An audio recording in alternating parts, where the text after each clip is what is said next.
नमस्कार शेतकरी मित्रांनो, विजय सूर्यवंशी या आमच्या यूट्यूब चॅनलवर आपल्या सर्वांचे स्वागत. आज आपण कृषी उत्पन्न बाजार समिती लासलगाव विंचूर येथील कांदा बाजार भाव पाहणार आहोत. लासलगाव विंचूर येथे उन्हाळी कांद्याची आवक 8,659 क्विंटलची झाली होती.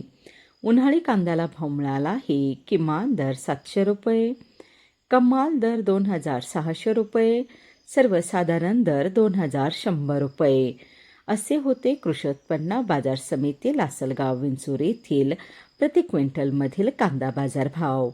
असेच रोजचे कांदा बाजार भाव पाहण्यासाठी आमच्या चॅनलला सबस्क्राईब करून सपोर्ट करा. साधारण दर 2,100 रुपये असे होते कृषी उत्पन्न बाजार समिती लासलगाव विंचूर येथील प्रति क्विंटलमधील कांदा बाजार भाव. असेच रोजचे कांदा बाजार भाव पाहण्यासाठी आमच्या चॅनलला सबस्क्राईब करून सपोर्ट करा.